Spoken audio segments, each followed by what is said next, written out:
고린도 후서 5장 16절부터 마지막 21절까지입니다. 신약 291면 고린도 후서 5장 16절 제가 먼저 읽습니다. 그러므로 우리가 이제부터 어떤 사람도 육신에 따라 알지 아니하노라. 비록 우리가 그리스도 육신을 따라 알았으니 이제부터는 그같이 알지 아니하노라.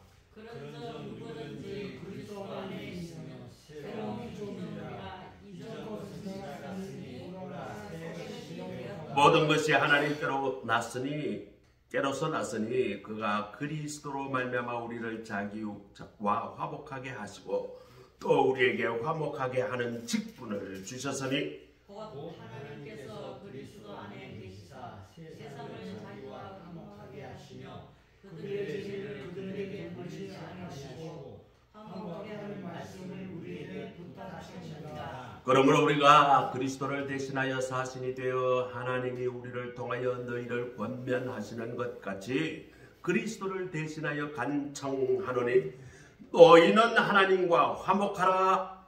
하나님이 죄를 알지 못하신 이를 우리를 대신하여 죄로 삼으신 것은 우리로 하여금 그 안에 하나님의 의가 되려 하려 하심이라. 이것은 하나님의 말씀입니다.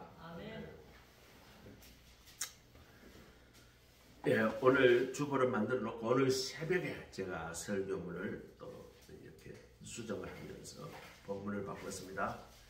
사순절, 지금 사순절 넷째 주간입니다.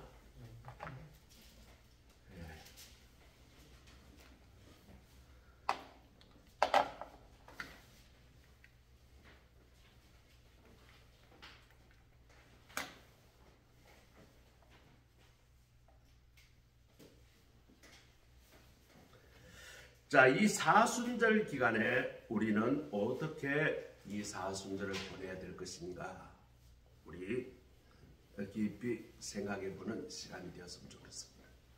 사순절은 40일, 예수님이 십자가에 달려 돌아가시는 그날 기준으로 해서 40일 전 주일을 빼고 40일입니다. 그러니까 주일이 부활절 전 주일이 사순절에 나눠보면 6번 주일이 있어요.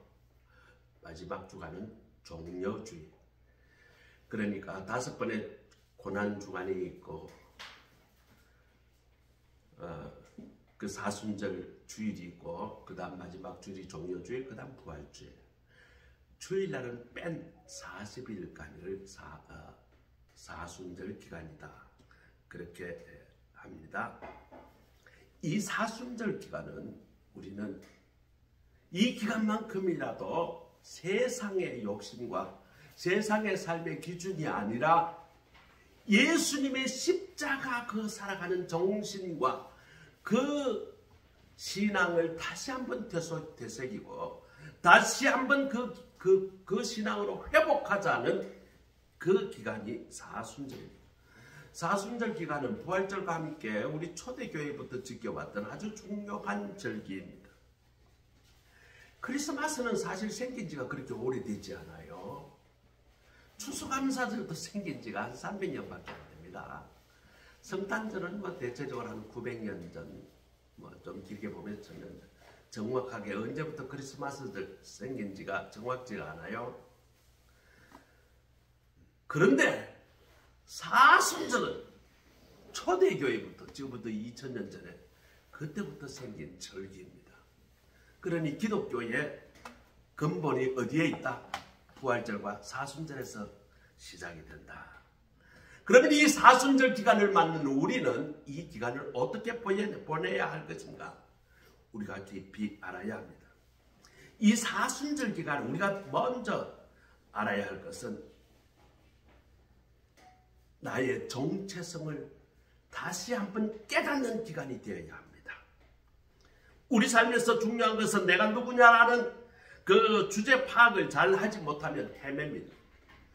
내가 어디서 났고 어디로 가고 무엇을 하고 이 세상에 무엇을 하기 위하여 하나님께서 보내셨다는 것을 깨닫는 것이 뭘까요? 그것이 정체성입니다. 이걸 모르는 사람은 이 세상 살아가는데 엄청 헤맵니다. 어떤 사람은요, 야, 참 내가 뭐 하다 보니까 도배하는 사람 따라다니면서 도배를 또 가지고 아이고 해보다가 또 한 몇 년 있다가 때려쳐버리고 목공 따라다니면서 또 목공을 하는 사람이 있습니다. 아, 이 사람은 말이죠, 재주도 있고 참 머리도 좋고 참 좋은데, 아니 문제는 자기가 정확히 무엇을 가지고 이 세상을 섬겨야 하는지 정체성을 몰라가지고 헤매다가 평생을 낭비하는 사람도 보았어요. 지그지글러라는 작가가 있습니다. 정상에서 만납시다 라는 책. 자, 이 책에서 나오는 이야기예요. 한 사람이 있었는데, 이 조금 지능이 떨어져요. 이 세상 사는 것이 좀 이게 뭔가 안 맞아요. 그 사람 이름이 빅터 세리버리아코프. 이름이 좀 어렵습니다. 자, 이 사람이 15살 때 엉뚱한 질문을 잘 해요. 그러니까 선생님이 수업을 하는데 얘가 말이죠, 질문을 합니다. 그랬더니, 야, 수업 시간에 왜 그렇게 엉뚱한 질문을 하냐? 너같이 바보 천치는 처음 봤어. 너 같은 전능한 공부해도 소용이 없어. 차라리 너는 그냥 막노동이나 장사를 하는 게 낫겠어. 공부하지 마. 이런 저주에 가까운 말을 들었어요. 그때부터 얘는 그 학생은 나는 전능하구나. 나는 모자라구나. 그렇게 생각하고 공부를 아예 손을 놔버렸습니다. 그리고 보따리 장사꾼을 따라다니면서 그 장사하는 것을 배우게 됩니다.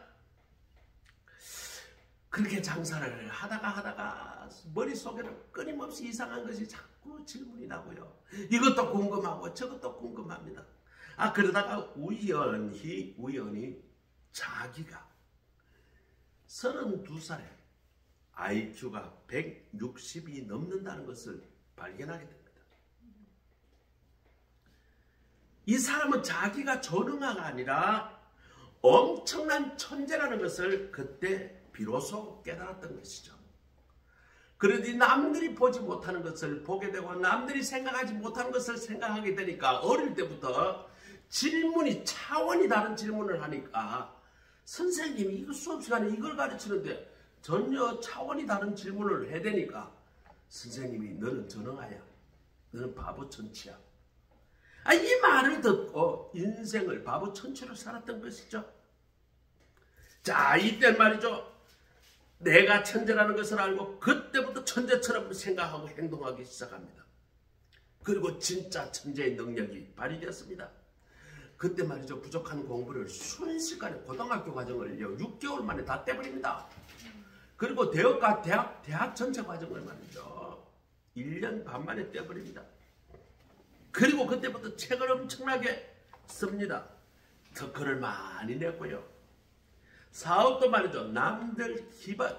남들과 다르게 누구세요? 들어오세요. 아주 기가 막힌 그런 성공을 했습니다. 그리고 나중에는 IQ 140 이상 사람들만 가입한 그 멘사 클럽의 회원이 됐습니다. 그리고 이 사람이 나중에 이 멘사 클럽의 회장이 되었어요. 세상의 천재들이 모이는 그곳에 회장이 되었습니다. 이 빅터의 인생에서 달라진 이유는 무엇입니까? 32살에 갑자기 머리가 좋아졌습니까? 아닙니다. 머리는 똑같습니다. 무엇이 달라졌습니까? 자기 자신을 바라보는 그 시각이 달라지고 나서 그의 인생이 달라진 것입니다. 우리 주변에 보면 내 자신이 무엇인지, 내 자신이 누구인지 알지 못한 채 전능화의 삶, 비참한 삶을 살아가는 그런 빅터 세리버리아코프와 같은 사람들이 너무나 많습니다. 하나님이 주신 재능과 하나님이 주신 어떤 사명이 분명히 있는데 자기는 그것을 깨닫지 못하고 나는 별 볼 일 없는 사람이다. 나는 조롱하다 이렇게 생각하며 살아가고 있는 사람이 많다는 것이죠. 하나님께서 이 땅에서 누릴 수 있는 엄청난 특혜를 그 사람에게 주었는데도 불구하고 그것을 깨닫지 못하고 그것을 누리지 못하고 살아가는 그런 어리석은 사람들이 있다는 것입니다. 하늘과 땅에 있는 엄청난 권세, 모든 권세를 가지고 계신 주님을 믿고 주님으로부터 놀라운 축복의 삶을 살 수 있는 그런 특권을 가졌음에도 불구하고 그것을 깨닫지 못하고 그것을 누리지 못하고 살아가는 사람이 있다는 것입니다. 오늘 우리는 하나님으로부터 예수님의 십자가 보혈을 믿는 우리에게는 하나님의 자녀라는 그런 엄청난 특혜가 우리에게 주어졌다는 것을 이 시간 깨달으시는 모두가 되시기를 간절히 소원합니다. 자, 두 번째로는 우리는 그리스도를 믿고 우리는 새로운 피조물이 되어야 합니다. 이 시간 예수 그리스도를 믿음으로 갖는 놀라운 그런 시간이 되시기를 간절히 바라고, 예수 그리스도를 믿음으로 내 자신이 엄청난 잠재력을 가진 사람이라는 것을 발견하고 새로운 모습으로 변화되기를 간절히 소원합니다. 이제는 우리 스스로가 우리를 보는 눈이 과거와 달라졌다고 고백해야 합니다. 16절 보겠습니다. 그러므로 우리는 이제부터는 아무 사람대로 육체대로 알지 아니하노라. 비록 우리가 그리스도도 육체대로 알았으나 이제부터는 이같이 알지 아니하노라. 여기서 육체대로라는 말은 세상 사람의 관점으로, 세상의 관점으로, 남들이 이야기하려는 관점으로라는 의미입니다. 그러니까 과거에 사도 바울은 모든 것을 세상적 관점으로 보았습니다. 모든 것이 인간적으로 그런 관점에서 보았다는 것입니다. 그러다 보니까 자기가 너는 바리새인이야. 근데 예수 믿는 사람을 핍박하고 잡아다 죽이는 일을 해야 될 사람이야. 그 말에 자기가 그런 줄 알고 속았어요. 그래서 말이죠. 예수 믿는 사람을 핍박하고 잡아 죽이는 일에 서슴지 않고 그 일에 앞장섰습니다. 그러다가 예수를 믿고 보니까 이제는 하나님의 관점으로 나를 보게 된 것입니다. 그의 시각이 바뀌게 되자 그의 인생이 달라집니다. 예수 믿는 자를 핍박하던 자가 이제는 예수를 위해 내가 핍박당하는 자가 되었습니다. 사망의 길, 저주의 길로 달아가는 자가 생명의 길, 축복의 길로 달려가는 자가 되었습니다. 그가 주님의 관점으로 세상을 보기 시작하자 세상을 향해 다름질 치는 영혼들이 불쌍하게 느껴지기 시작했습니다. 그리고 복음 전거를 위하여 목숨 걸게 되었고 하나님의 위대한 종이 된 것입니다. 여러분, 무엇을 보든지 세상의 관점이 아닌 세상이 나를 뭐라고 하든 하나님의 관점, 예수를 믿는 그리스도인의 관점으로 나 자신을 바라보시기 바랍니다. 하나님께서 독생자들을 이 세상에 보내신 것은 죄로 말미암아 더러워지고 일거러워진 인간을 개조하기 위해서입니다. 왜 예수님이 이 땅에 오셨습니까? 우리의 정체성이 바르게 볼 수 있도록 도와주기 위해서 이 땅에 오신 것입니다. 나는 원래 이렇게 정말 찌그러진 인생을 살려고 이 땅에 보내진 존재가 아닙니다. 나는 정말 거지 같은 인생으로 살기 위해서 이 땅에 보내준 존재가 아닙니다. 나는 바보같이 어리석은 존재로 이 땅에 살아갈 존재가 아닌 것입니다.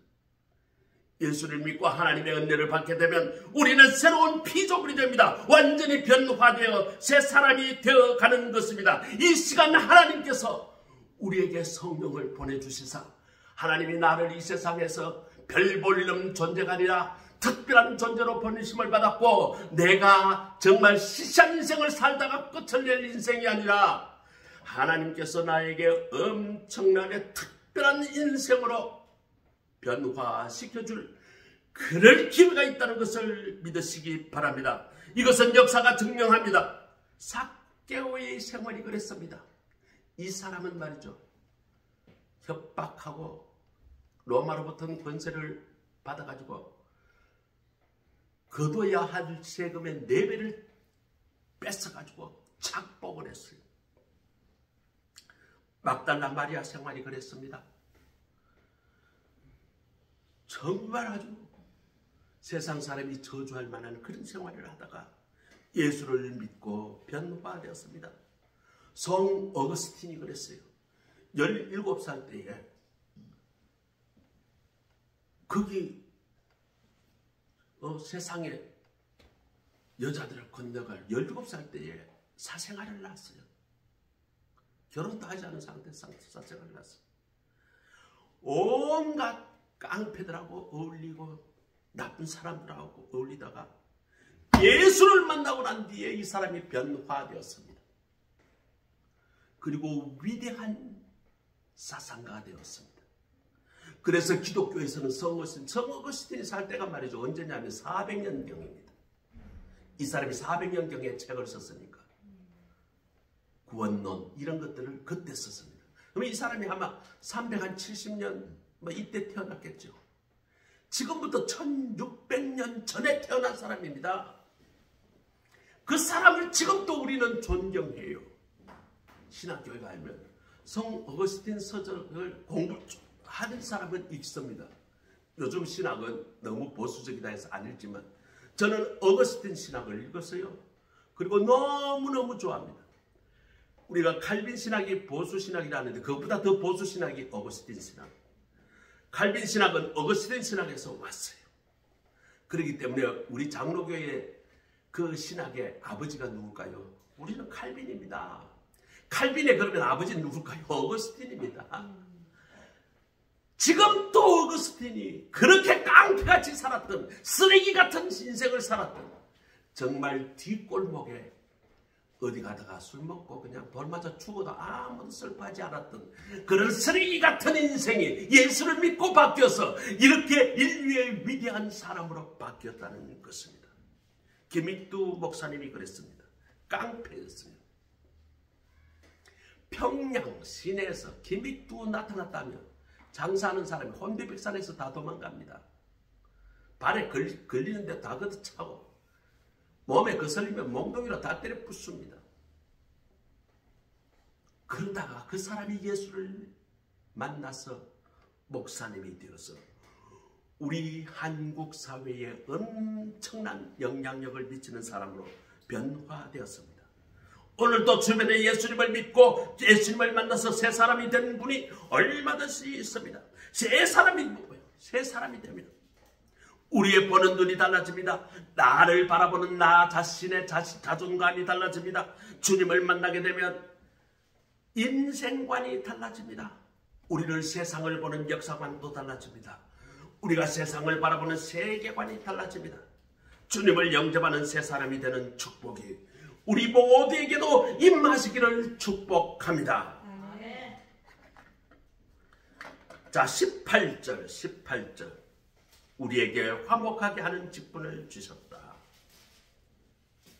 우리 사순절 기간에는 우리가 무엇을 이루어야 할 것인가? 우리가 사순절 기간에는 예수님을 다시 믿고 우리의 자신의 정체성을 확인하는 것도 중요하지만 확인하고 끝나면 안 됩니다.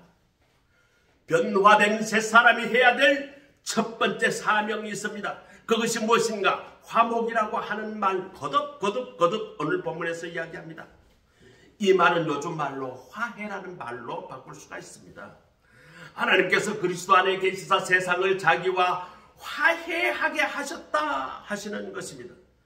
이것이 바로 우리 기독교의 중심 진리라고 할 수 있습니다. 우리가 예수 그리스도를 믿으면 하나님과 화해되어 하나님의 자녀가 되는 것입니다.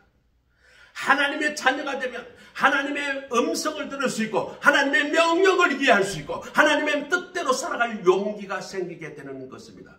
하나님과 죄로 인하여 우리의 관계가 단절되게 되면 그 다음부터 나는 하나님으로부터 어떤 영향과 하나님으로부터 음성을 들을 수가 없습니다. 그 다음부터 듣게 되는 것이 무엇인가? 세상의 이야기를 듣게 됩니다. 주변의 친구의 이야기를 듣게 됩니다. 주변 사람의 압박을 듣게 됩니다. 우리는 하나님과의 관계가 회복되어 하나님과 화목함으로 하나님의 명령과 하나님의 그 말씀을 듣는 사람으로 변화되어야 하는 것입니다. 우리가 예수 그리스도를 믿으면 하나님과 화해되어 하나님과의 소통의 통로가 열리게 됩니다. 그것이 바로 하나님의 자녀가 되는 것이죠.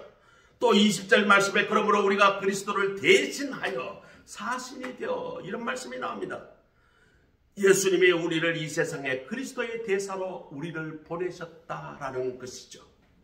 예수를 믿고 사순절에 우리의 정체성을 확인하고 나면 우리는 무엇의 정체성을 확인을 해야 되는가? 나는 그리스도의 대사라는 그 정체성을 다시 확인해야 합니다.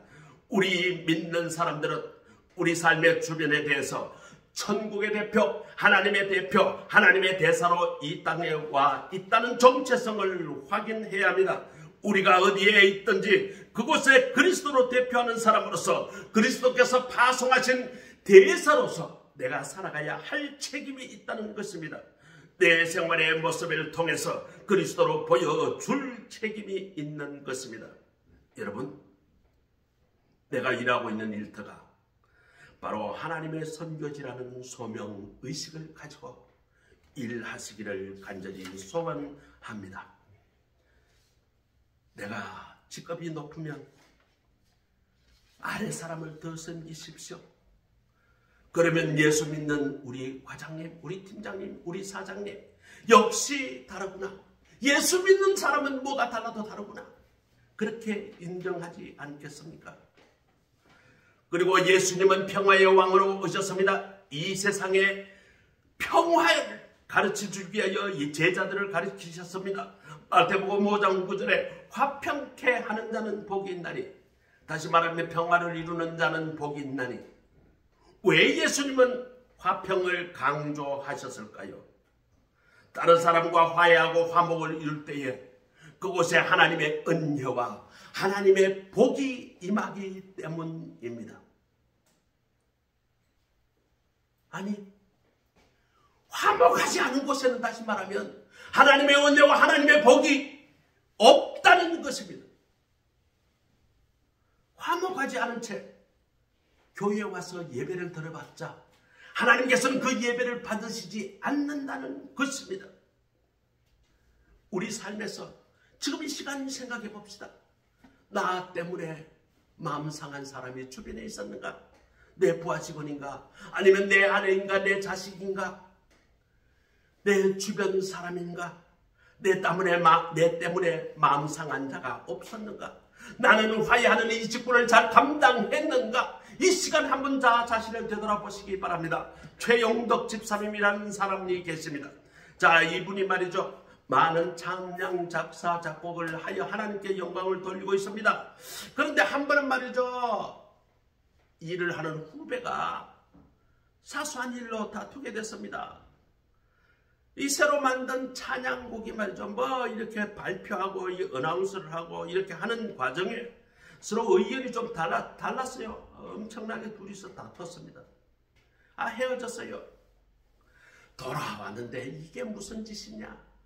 내가 하나님께 영광 돌리려고 찬송가를 만들고 그 후배를 통해서 이걸 배급하고 이렇게 하나님 일을 한다고 하면서 그 후배 하나 내가 잘 다독하지 못해서 이렇게 싸우고 헤어지게 됐다니.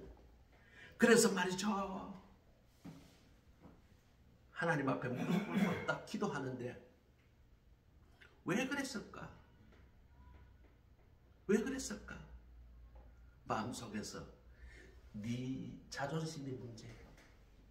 네 자존심이 문제야. 하나님의 음성을 듣게 됐습니다.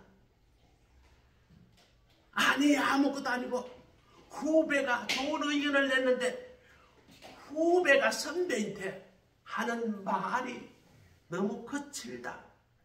그러니 저놈의 새끼가 저게 선배한테 이럴 수가 있나? 저런 말을 함부로 할 수가 있나?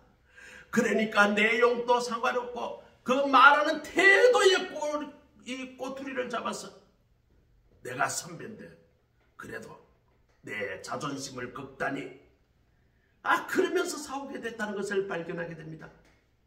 그러자 하나님 앞에 눈물로 회개합니다. 하나님, 그 후배 그동안 얼마나 나를 잘 도와줬는데, 그 후배하고 같이 이렇게 참 하나님 찬양 잘 만들고 사업도 잘 되고, 그 후배가 나를 그렇게 도와줬는데 그 후배의 한마디 그 말 꼬투리를 잡아서 이렇게 마음 상하게 해서 헤어지게 되었으니 내가 이게 무슨 하나님의 찬양을 만드는 사람입니까?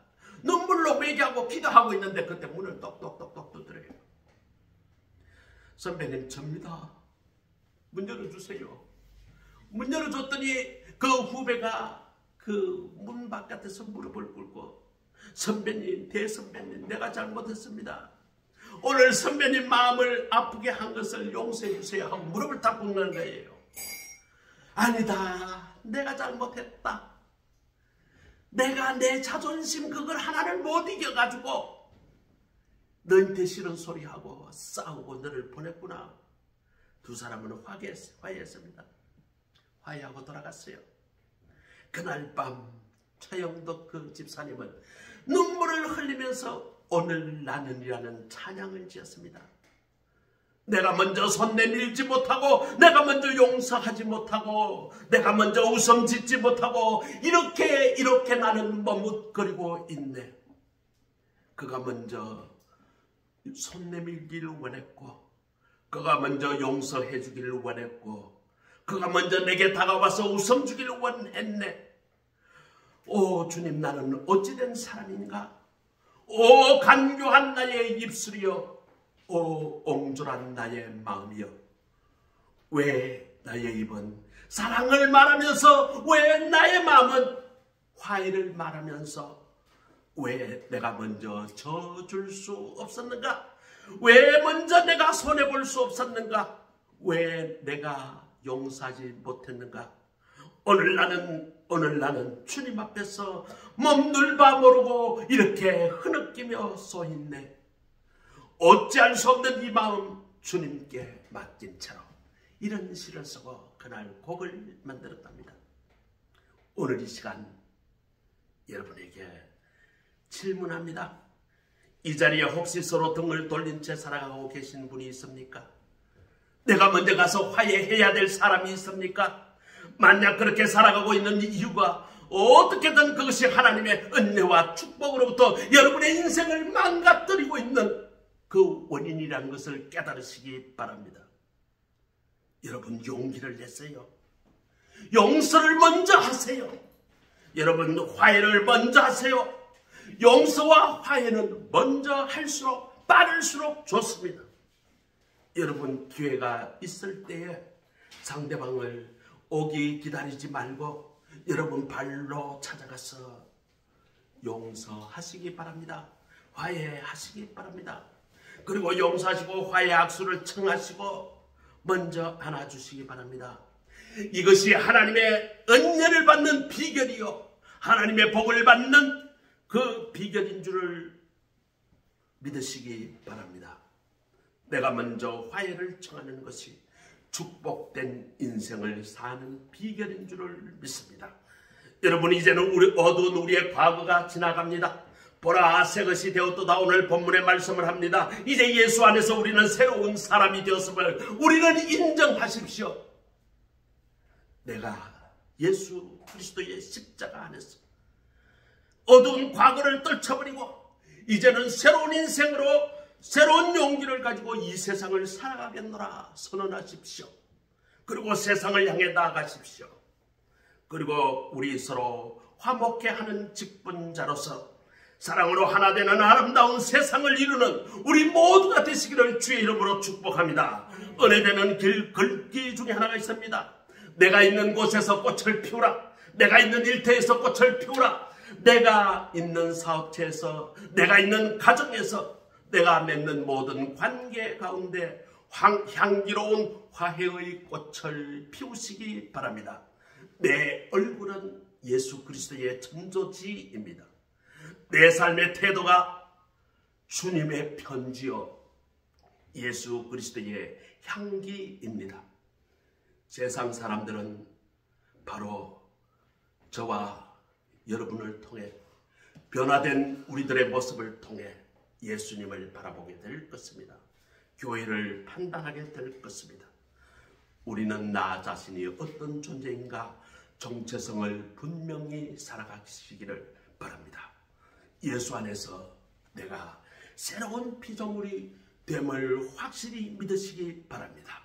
우리가 그렇게 될 때 우리는 하나님과 화목하게 됩니다. 하나님과 화목하게 되면 우리는 하나님이 주신 은혜와 복을 누리며 살아가게 될 것입니다. 그러므로 그리스도의 사신이 되어 이 복음을 널리 전하며 살아가는 우리 모두가 되시기를 바랍니다. 우리 마음속에 미련한 마음이 있습니까? 내 마음속에 원수된 사람이 있습니까? 이 시간 그 마음을 버리고 사랑으로 용서하고 화목을 이루는 삶을 살아가시는 우리 모두가 되시기를 주의 이름으로 축복합니다. 기도드리겠습니다. 하나님 감사합니다. 사순절 기간에 새로운 피조물이 되어 살아가자라는 말씀으로 하나님께 말씀 음성을 듣습니다. 우리가 나 자신이 어떤 사람인가를 분명히 깨닫게 하옵소서. 예수 그리스도 안에 내가 새로운 피조물이 됨을 깨닫게 하옵소서. 내가 용서하고 화목을 이루는 사람으로 살아가게 하옵소서. 최용덕 집사님처럼 오늘 나는 주님 앞에서 몸둘 바 모른 채 내가 온전한 마음으로 관계를 파괴하고 원수되었던 모든 사람을 이 시간 예수 그리스도 안에서 용서하게 하옵소서. 오늘 그 사람을 찾아가서 화해하는, 화해를 이루는 우리 모두가 되게 하옵소서. 용서와 화해를 이름으로 하나님의 은혜와 복이 우리의 삶에 충만하게 하옵소서. 예수 그리스도의 이름으로 감사하며 기도드립니다. 아멘. 우리 찬송가 532장 우리 같이 부르시겠습니다.